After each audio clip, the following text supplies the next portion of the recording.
Dear students, welcome and thank you for tuning in. This is the fifth video we're making for the diffusion lecture, part of the biomaterials class. In this video, we're going to quantify diffusion and see how can we use formulas to calculate and give numbers about diffusion. So far, we've explained what diffusion is, what are the different mechanisms of diffusion and solids, and now we need to quantify it and how to calculate it. We are going to quantify the rate of diffusion. It's called the flux, and the definition of flux, which is the rate of diffusion, is the number of moles diffusing or the mass diffused per unit surface area per unit time. The unit of this flux, that is the rate of diffusion, is moles per centimeter square second or kilogram per meter square second. We can tell from this formula that we need to find the number of moles or the mass, we need to identify the area, and we need to do this over a period of time. That's why we call it the rate of diffusion, which is the flux. This value J, the flux, is measured empirically, which means that experimentally.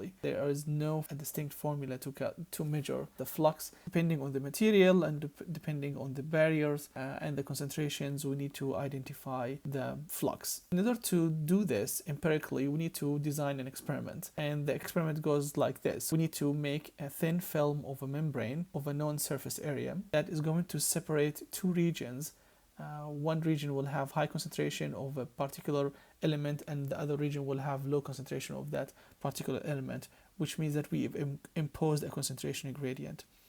Now, we need, after having this thin film and of a known surface area, and we have created the concentration gradient of a particular element, we will measure how fast atoms or molecules diffuse through this membrane. And we need to create this figure or this plot.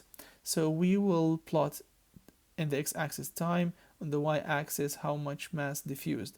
So if we have a concentration gradient, we are measuring the mass diffused on the side where it has very low concentration or zero concentration.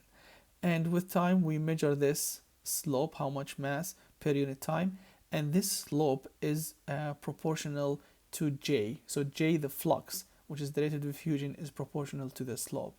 In other words, we have J, which is the mass, or divided by area time, and this is 1 over A, and the dm over dt, which is the rate of change of the mass with respect to time, is what we're going to get from the slope here, and then the area is the 1 over A is the proportionality factor that we can get J from.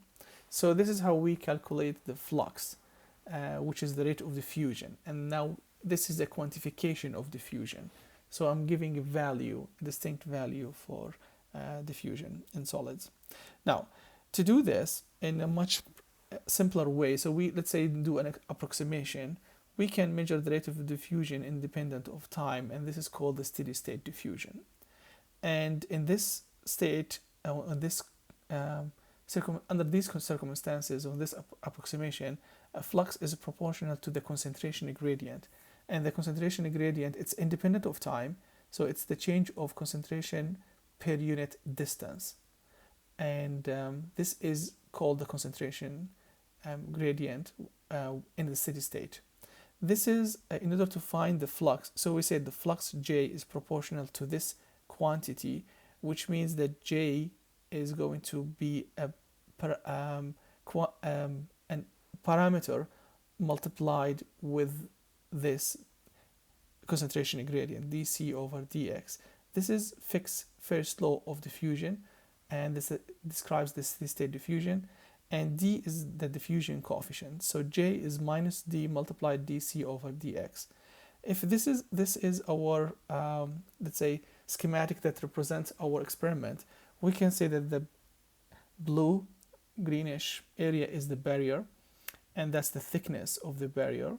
And then I have two different concentrations, C1 and C2, and I would like to find the flux from C1 to C2. So I can use Fick's first law of diffusion to using steady state conditions. So we can say that dc over dx can be approximated to the difference in concentration divided by the difference in the distance. So concentration at region 2 minus concentration at region 1 divided by the thickness of the barrier. And this is how we are defining dc over dx. So for each material, we have a particular diffusion coefficient. This will be given for you, and you will be given, let's say if we are solving a problem, you will be giving the concentration in region 1 and region 2 and the thickness, and you can find dc over dx multiplied by d minus d, and then you have your flux. This is how we measure the rate of diffusion. I hope that's clear. I thank you for watching. Until next time, where we're going to be solving a problem using the steady state diffusion formula, which is Fick's first law of diffusion. Till next time.